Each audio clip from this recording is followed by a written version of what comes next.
Merhaba dostlar. Bugün 14 Şubat Sevgililer Günü'ne özel bir horary haritası açmak istedim. İlişki sorularınıza bir cevap olması amacıyla. Önce bir minik horary nedir ondan bahsedeyim bilmeyenler için. Horary astrolojisi belirli bir soruya verilen cevabı bulmak için bir sorunun sorulduğu anda çıkarılan astrolojik haritayı analiz etmeye dayanan bir astroloji dalıdır. Kelime anlamıyla saat astrolojisi olarak çevrilebilir.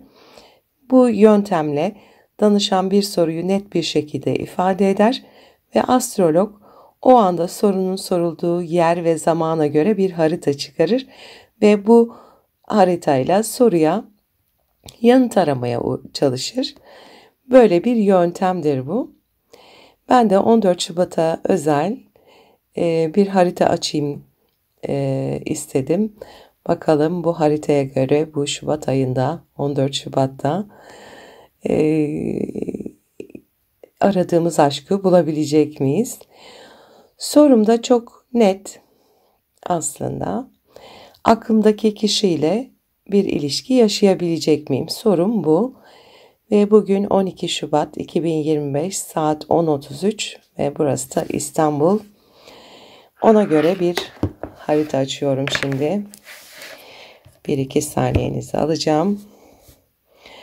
Evet, haritamı açtım. Evet, bu harita oldukça zengin ve derin bir yorum gerektiriyor açıkçası. İlişki potansiyeli açısından temel prensipleri bir inceleyelim. Efendim, yükselen burcumuz ve yönetici gezegenine bakıyoruz.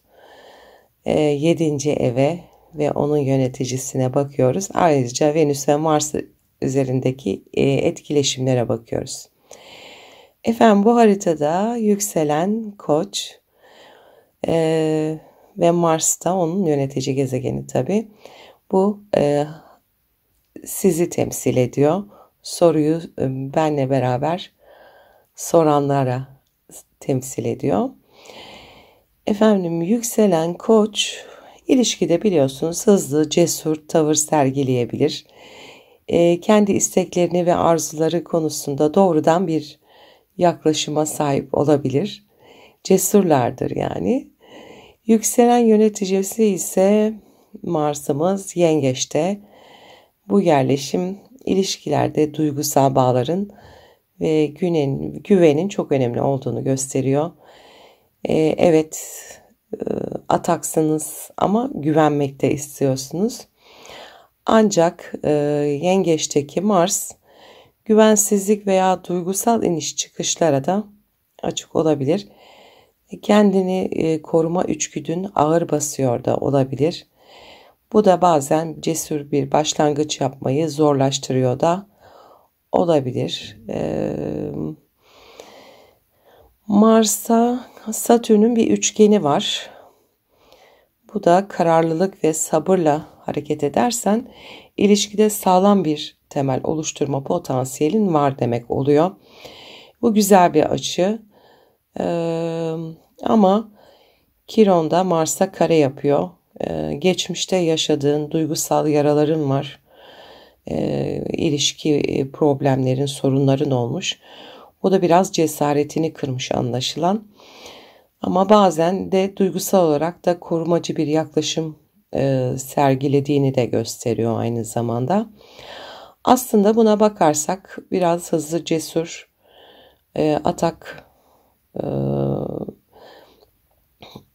bir kararlılıkla bir ilişki teklifi yapılabilir. Devam ediyorum. 7. evimiz Terazi. İlişkide denge, uyum, karşılıklı anlayıştan bahsediyor. Bu da çok güzel. 7. evin yöneticisi Venüs, biliyorsunuz Terazi'nin, ona bakıyoruz. Venüs Koç burcunda 12. evde. Bu ilişki potansiyelinin gizli veya henüz tam olarak ortaya çıkmamış bir durumda olduğunu gösteriyor. Yani belki karşı taraf duygularınızın farkında değil ya da işte ilişkiyi başlatacak cesur bir adım henüz atılmamış olabilir. Venüs'ün Plüto'yla bir açısı var. Bu açıda ilişkinin tutkulu, derin bir bağ kurma potansiyeli taşıdığını görüyor. Ama başlangıçta bu ilişki biraz güç mücadelesi de gibi görünebilir ama bu da gayet güzel bir açı. Tutkulu ve derin bir ilişki olabileceğini gösteriyor bu ilişki başlarsa. Çünkü hala başlamamış gözüküyor burada. Ayımızın durumuna bakalım. Ay Aslan Burcu'nda 5. evde. Bu da çok güzel bir yerleşim. Romantizme, eğlenceye ve ilgi çekmeye odaklanıldığını gösteriyor. Haritanın duygusal oda aşk ve romantizm. Bu da çok güzel hakikaten. Bakalım ayın aldığı açılar nelermiş. Ay Uranüs'ten kare alıyor. İlişkide ani değişiklikler, beklenmedik durumlar olabilir. Ya da karşı tarafın tepkilerinin tahmin edilmesi zor olduğunu da gösterebilir. Ya da bu ilişkinin bir anda başlayabileceğini, böyle bir potansiyel olduğunu ya da bir anda başlayıp hızlıca bitme potansiyeline de sahip olduğunu gösteriyor ama diğer açılarda başladığı takdirde hatırlarsanız tutku ve derin bağ kurma durumundan bahsettik. Devam ediyoruz. Ayın Kiron'la da bir üçgen açısı var. Bu çok güzel bir açı işte. Bu bir şifa etkisi yaratabileceğini bu ilişkinin gösteriyor. Bu da çok güzel. Karşılıklı olarak birbirinizin yaralarını sarabilir veya işte duygusal olarak güçlenebilmek gibi bir potansiyel veriyor.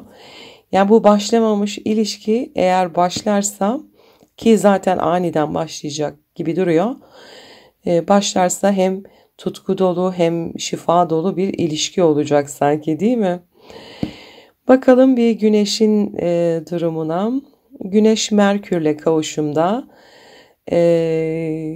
düşüncelerin ve iletişimin ilişkiyi yönlendirmede önemli olduğunu gösteriyor bu. Ancak Uranüs'ün hem Güneş'e hem Merkür'e karesi var. Bu da hem iletişimde hem genel dinamiklerde sürpriz ve beklenmedik olaylara açık bir ilişkiyi işaret ediyor.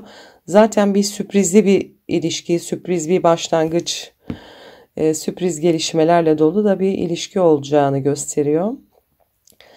Neptün ve Kuzey Ay düğümü kavuşumu var 12. evde. Bu kavuşumda hayallerin, arzuların çok güçlü olduğunu ama aynı zamanda gerçekçi bir temele de oturtmak gerektiğini vurguluyor. İlişkiyi fazla idealize etmemek lazım. Karşımızdaki kişiyi fazla idealize edersek hayal kırıklığına yol açıyor, biliyorsunuz. Gerçeklerden uzaklaşmamak gerekir. Ancak bu ilişkide yani harika bir ruhsal bir bağ kurulabileceğini, derin anlamlar içerebileceğini de gösteriyor. Yani idealize etmeyip gerçekçi bir temele oturtabilirseniz ilişkiyi, gerçekten ruhsal boyutta derin bir anlam taşıyacağından bahsediyor bu harita. Şöyle bir özetleyelim. Hoşlandığınız, işte aklınızdaki kişiyle bir ilişki potansiyeli olduğunu gösteriyor zaten bu harita. Ama bunun belli zorlukları da olabileceğinden de bahsediyor. Potansiyel olarak bu ilişki derin bir bağ kurma ve birbirinizle duygusal olarak şifa bulma potansiyeli var. Bu hakikaten çok güzel. Tutku dolu, romantizm dolu bir güçlü bir ilişki olacağından bahsediyor harita. Yalnız zorluklarına da bakalım. Uranüs'ün bu ilişkiye kareleri olduğu için dengesizlik, iniş çıkışlar, çekme, itme dinamikleri olabilir. Bu ilişkide aniden başlayabilir. Bazı şeyler çok hızlı aniden ilerleyebilir. İlişkinin başta Venüs biliyorsunuz 12. evdeydi. İlişki başta gizli veya belirsiz bir durumda olabilir. Ya da bir tarafın henüz açık net hareket etmediğini gösterebilir. Eğer bu açık net hareket etmeyen sizseniz, açık ve net hareket ettiğinizde bayağı da duygu yüklü güzel bir ilişkiden bahsediyor. Bir de minik tavsiyeler vereyim bu durumda. İlişkiyi aceleye getirmeyin bence. Adım adım ilerleyin. Karşınızdaki kişinin tepkilerini ve duygularını anlamaya çalışmanız çok önemli. Çünkü Uranüs devrede olduğu için yanlış bir hareket, yanlış bir sonuçta getirebilir. Uranüs'ün getirdiği ani olaylara hazırlıklı olmanız lazım.